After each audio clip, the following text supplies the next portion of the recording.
You guys, this looks so good. This may be the coolest new technique I have ever tried.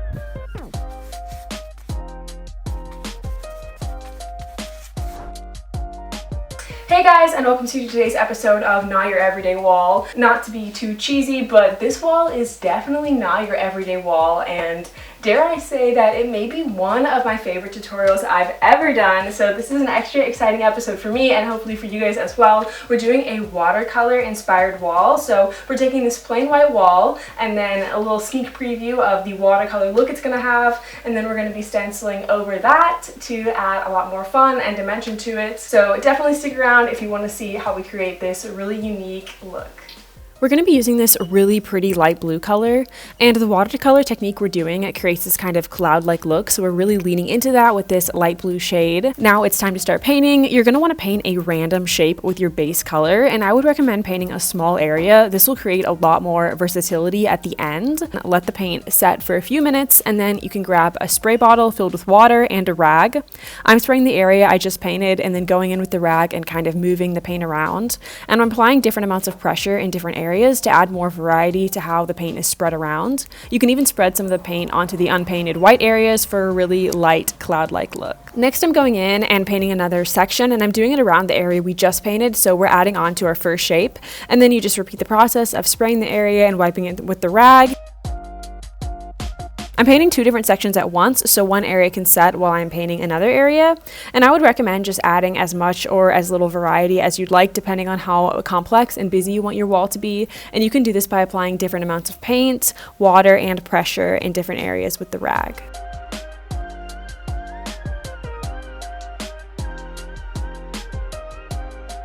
And this honestly looks really cool by itself, but we're only halfway done because we're going to go in and add some stenciling to really elevate this wall look even more.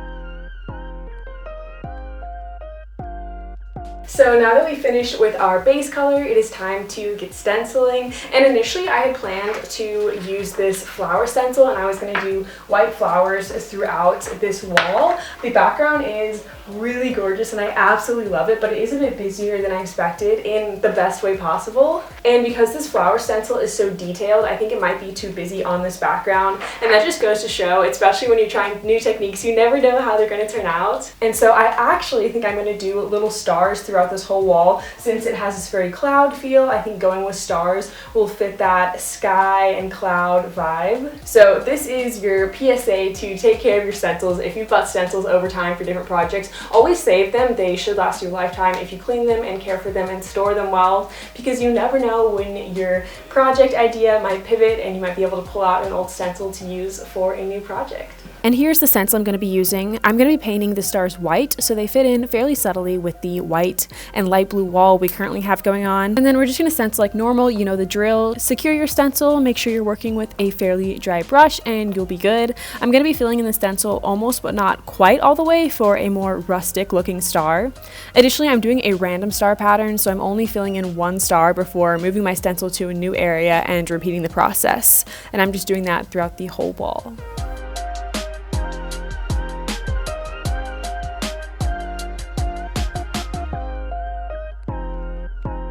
And as you can see, I think this wall turned out really cool. Both the background and stars are so different in each area of the wall.